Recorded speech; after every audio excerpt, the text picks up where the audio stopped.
Da noch ganz neu stelle ich mich auch mit Namen vor, Michael Hallhuber-Ahlmann. Pete Sanders, it's a pleasure to welcome you in Mainz at the GWG. Es ist mir eine große Ehre, Pete Sanders hier zu begrüßen. Ich darf den Rest auf Deutsch machen, ich habe es ihm vorher schon übersetzt, was ich sagen werde. Pete Sanders kann auf eine langjährige Praxis als Berater und Supervisor zurückblicken. Er ist einer der führenden Vertreter des personenzentrierten Ansatzes in Europa, was sich aktuell darin ausdrückte, dass er beim Weltkongress PCE 2008 in Norwich den Eröffnungsvortrag hielt. Seit einigen Jahren widmet er sich gemeinsam mit seiner Frau dem Aufbau des Verlages PCCS Books, in dem er Bücher zum personenzentrierten Ansatz in Beratung und Therapie veröffentlicht. Sein Interesse gilt vornehmlich der Gesundheitspolitik und der Entwicklung des personenzentrierten Ansatzes. I'm honoured to be asked to present a keynote speech at this GWG conference. It's my first time in Mainz. I'd like to thank Sylvia Rasch-Avold for the initial invitation and to Michael Barg for his technical help. I'd also like to thank the translator, and I'll try to stick to my script so that I can be as helpful as possible. My aim in this presentation is to provoke discussion. There are, of course, many ways to do this, but I'm choosing to be polemical and partisan. Although I'm going to make strong statements, I am not deliberately trying to offend anyone. In particular, I don't want to appear to diminish or dismiss the suffering of individuals in distress, nor do I want to denigrate the hard, well-intentioned work done by the countless thousands of professionals. But simply because people are distressed and others are trying desperately hard to help is, however, no reason to not make a critical challenge to the way we think of and organise help for distressed people in our culture. However, there are two warnings. The first is that I'm going to take us out of the comfort zone of psychology and explore other territories. I want to broaden my scope to include a little sociology. And the second warning is that this presentation will not be balanced.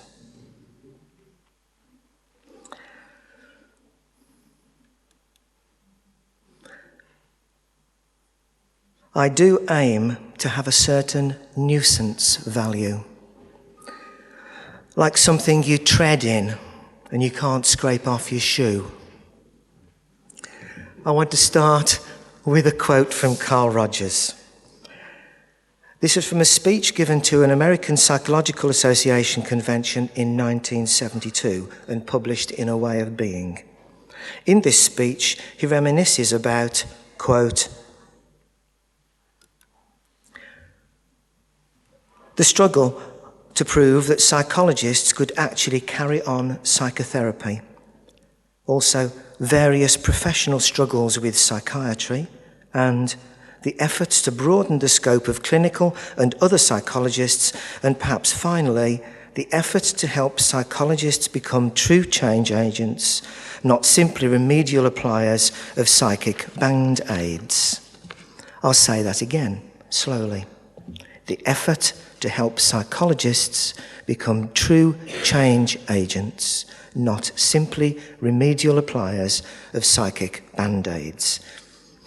This presentation is an appeal to all client-centred and person-centred therapists to heed this call and to resist, firstly, the requirement that we simply become remedial appliers of band-aids, psychotechnicians applying government-funded, manualised treatments in the service of approved policies, and secondly, to resist the pressure to join in and endorse the consumerist dash for profitable new products in the commodification of everyday life. Here, we come face to face with the idea that psychological distress and psychological treatment are culturally embedded, socially constructed concepts. What do I mean by that? I mean that the definition of clienthood, distress, practitionerhood and treatment are all subject to prevailing cultural fashions. They are roles and activities whose meaning is constructed and reconstructed as culture unfolds, defining and redefining distress and helping. I now want to consider why psychologists should be interested in commodification, and in particular, the tendency for non-material things to become commodities. First, let's explore the process itself. It's a feature of Western post-scarcity capitalism. The first task of any social and economic system is to produce things which meet people's physical needs. When all of the physical demands in our lives become accommodated by commodities, a new set of commodities has to be invented so that capitalism can progress. But because this new wave of commodities are not based on real physical necessity, since we are satiated with commodities which meet these needs, we had to be convinced that we had a different set of needs. These are what we might call lifestyle commodities, provided by the fashion, beauty, motor, home decor, food, and holiday industries. What has this got to do with psychology and psychotherapy? The answer is that the psychological health industry has joined in. Since a product can only be solved if there is a need for it, in order that the products of the psychological treatments industry could be sold, something had to happen. The psychological needs themselves must become commodities to be consumed, and to that end, ordinary everyday needs became psychologized, and psychologists installed themselves as the experts who could help manage and meet these needs. The psychological industry then invented more unnecessary needs and proceeded to create treatments to satisfy them. In the realm of the worried well, we see distress increasingly commodified. That is to say, that distress has been packaged as a cultural commodity. It has even been packaged as a desirable commodity. No celebrity nowadays is complete without a problem. Whether it is a dependency, sex, prescription drugs, or gambling are quite popular amongst celebrities, or a fashionable diagnosis, bipolar disorder is particularly popular among professional celebrities in the UK. Increasingly, celebrities come complete with an illness. Counsellors and psychotherapists have not challenged the culture where designer-labelled distress has become a must-have accessory to your identity. We have then contributed to, if not actively engineered, the essentialization of distress. Once distress is essentialized, then treatment also becomes an essential aspect of fulfilling personhood in the 21st century. It is now essential that the well are worried and that they have to be treated for it. Your brand of distress and your brand of treatment are as central to your identity as the neighbourhood you live in, the supermarkets you shop in, your chosen brand of clothing, footwear, and your mobile phone. The next step in this confidence trick is to further entangle distress in contemporary culture by making the commodification of it the sole province of an elite profession. We medicalise it.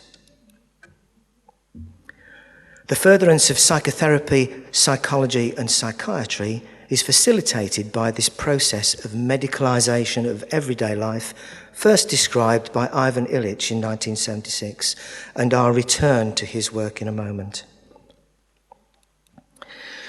The medicalisation of everyday life is a special form of commodification. Relentless media campaigns, often funded by drug companies, convince doctors, psychiatrists, psychologists, and the general public that they have and should seek treatment for ADHD, social anxiety disorder, generalised anxiety disorder, panic disorder, post-traumatic stress disorder, premenstrual dysphoric disorder, and, almost unbelievably, compulsive buying disorder. Women, black people, lesbian, gay, and bisexual people used to be controlled by the law. Then the laws were changed, and they were controlled for a while by psychiatric diagnosis. Psychiatric diagnoses were challenged, but medicalisation is still used as a social control. Now we are all controlled by the medicalised psychological industry for the sake of profit, income, and professional power. Almost everything you do has been pathologised. Eating, drinking, dressing, sleeping, personal hygiene, housekeeping, shopping, sex, learning, relaxing, exercising, relationships, work. You can do too much or too little of every single one of those everyday things. And the lifestyle magazines will tell you exactly the correct way to perform each activity. If you get it wrong, and we're quickly told just what right is this month, don't worry, the counsellor is there to help. And if things get too far out of hand, the psychologist, psychotherapist, or psychiatrist will step in. Surely psychotherapy is the one business which should be setting out to make itself obsolete, not manufacturing more business for itself. Why should we worry about these cultural tendencies? In 1976, Ivan Illich, in his work Medical Nemesis, described the false diagnosis of non-diseases, overactivity and overconfidence of the medical establishment as resulting in 3 levels of iatrogenesis, or harm caused by structures and activities intended to cure. Clinical iatrogenesis is the harm done to patients by medical treatments. Social iatrogenesis is the damage done by the unnecessary medicalisation of life, which he called polyphragmasia. And cultural iatrogenesis is the destruction of culturally traditional ways of dealing with pain, illness, and death. The medicalisation of distress results in all 3 levels of damage: clinical, social, and cultural. It insinuates clinical methods supported by social structures and reproduces cultural milieu that are technological, objective, atomised and reductionistic, treatment dosage-oriented, correctional, oriented towards repair or reprogramming, normative, seeing patients as objects, commodified and consumerised. Clinical iatrogenesis, illness, is a metaphor for distress, not a fact determined by scientific analysis. Regardless of how many people use the metaphor, it is still a metaphor, a representation of reality, not reality itself. It is a way of thinking that is intended to be helpful, and it may indeed have a place in the history of the progress of our understanding of madness. According to Wing, psychological disorders are names for theories, not names for things that exist in nature. They are metaphors for how things look and feel when people are distressed. However, like so many illness metaphors, I would argue that they have reached their sell-by date and are no longer fit for purpose. Many question the utility of the metaphor, yet it is still taken as given by the general public and the vast majority of practitioners in psychology, psychotherapy and counselling. It is something we cannot think about, but something we can only think from, because we are so immersed in it. John Reed, Richard Bentle and Lauren Mosher wrote, "Few families have no contact with someone who has been through the mental health system. The increasing medicalising of human distress, ably abetted by drug company propaganda, knew no bounds in the latter part of the 20th century. To market tranquilizers and antidepressants, what used to be called worrying and feeling sad are now anxiety disorders and depressive illnesses. Millions of our children are now on amphetamines to treat their difficulty in concentrating and sitting still. Millions of older people sit tranquilized in homes. Tens of thousands are still having electric shocks applied to their brains to cause convulsions in the name of psychiatric treatment."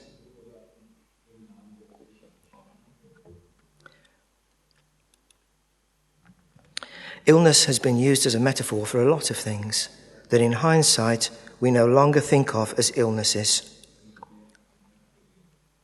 Many have pointed out that the illness metaphor is used as an agent of social control to control diversity, or, if you're so inclined, to call it deviance.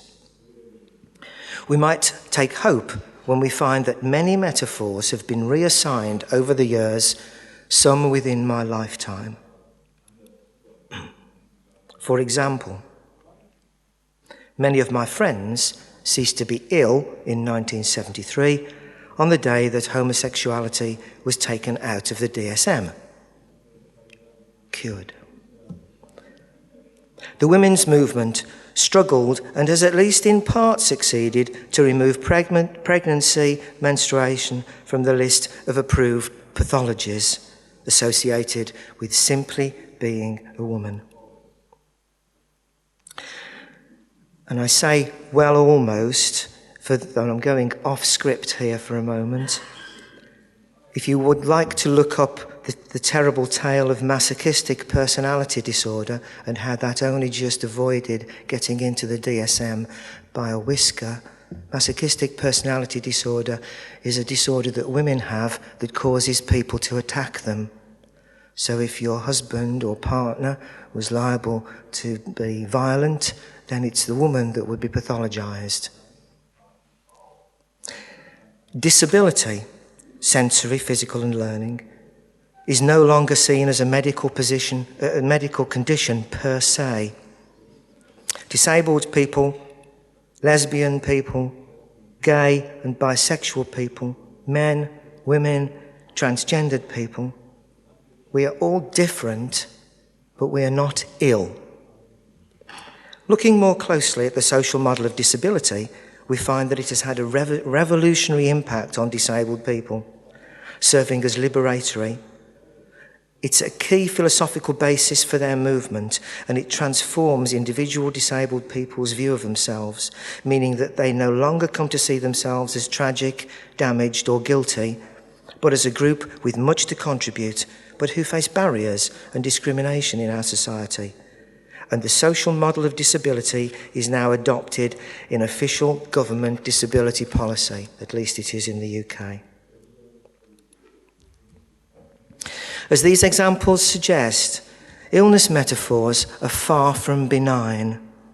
Get on the wrong side of an illness metaphor for diversity and you could well end up medicated, marginalised, in hospital, treated against your will, in jail, or dead. Illness metaphors have become woven into the fabric of cultural responses to life events such as, and this isn't a complete list, birth and development, childhood and adolescence, relationship breakdown, family disturbance, emotional pain and death. The medical model, which projects the medical metaphor into all areas of life, wrestles with the multinational companies as well as religion and cultural rituals for control of these life events. It medicalizes practically all aspects of human being. I'm disappointed that person-centered psychology appears to have lost its appetite for critiquing the medical model, categorization, and psychonoxious cultural practice, and no longer is at the forefront of contemporary radical thinking, proposing alternatives. What is most disappointing is that inherent in Rogers' original formulations were critiques of established medicalized psychological treatments of the day, and these critiques are still relevant today. In 1976, Carl Rogers reconfirmed the person-centered position when he said,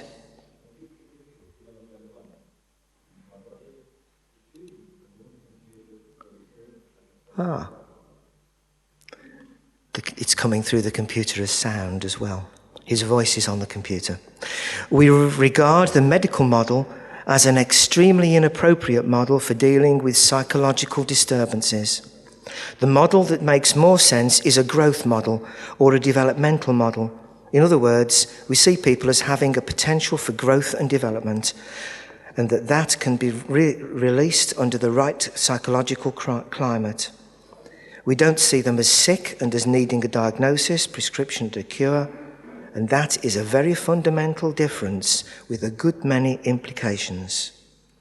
Now, equally disappointing is the fact that Rogers' formulation of person-centered therapy has the potential to be the clinical, social, and cultural antidote to iatrogenesis, but only if it returns to its radical roots.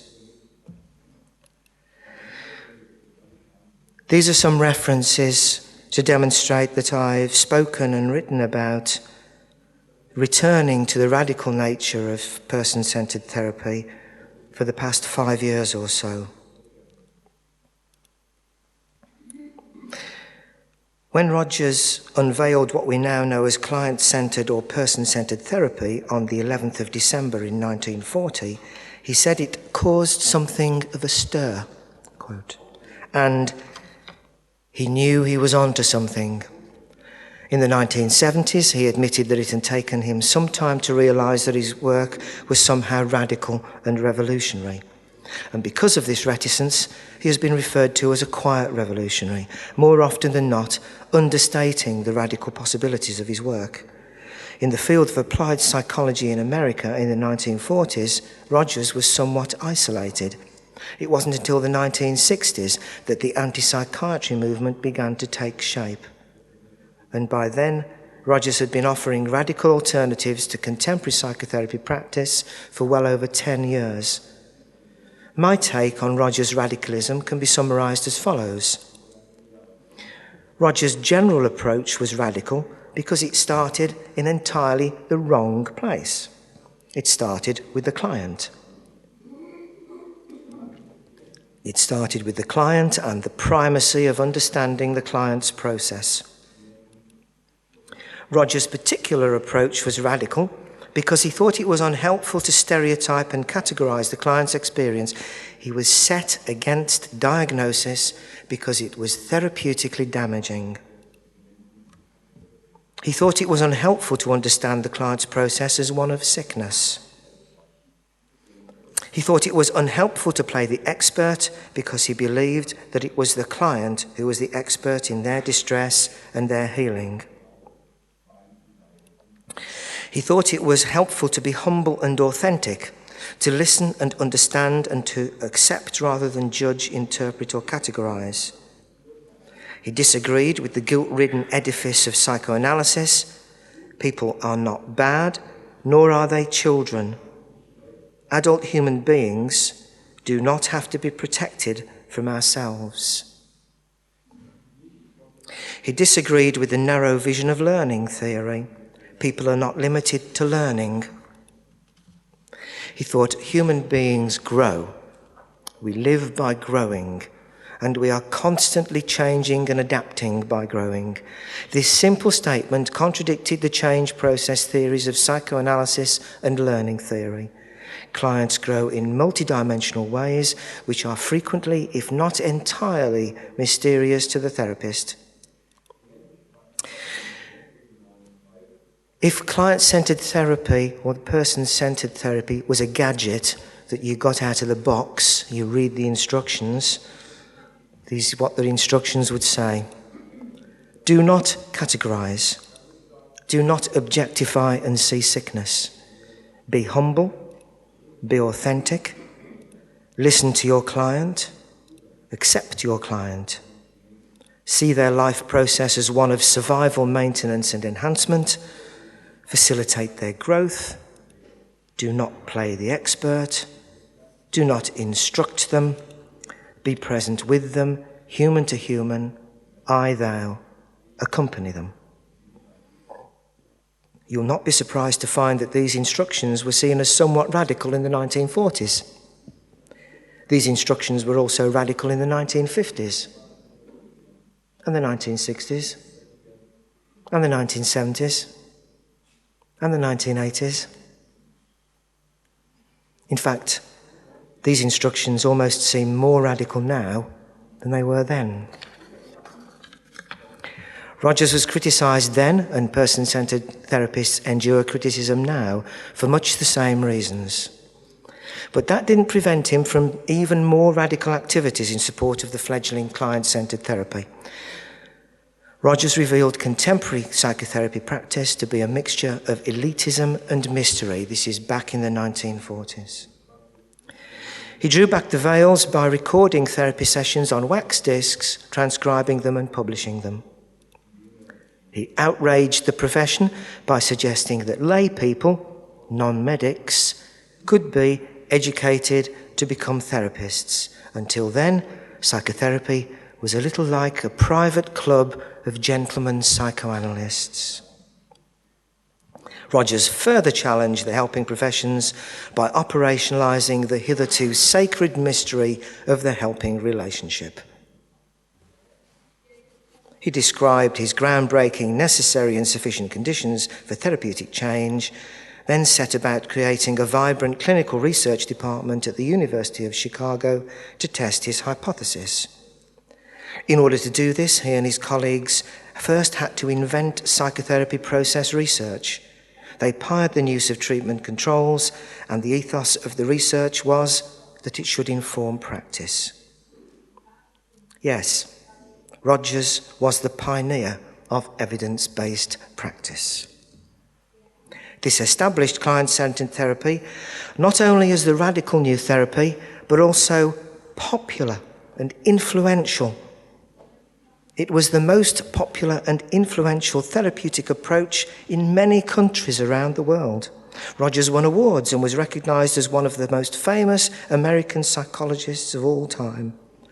I claim that person-centered therapy is the clinical and cultural antidote to commodification and iatrogenesis and medicalization of everyday life. Why should we continue to turn to medical metaphors for health and pathology and the associated medical model of mental illness rooted in biological psychiatry as our compass in professional settings? Let's compare our growth model with a medicalised model. And I apologise to the translators now for this table. These slides show you the differences between person-centred growth and the medical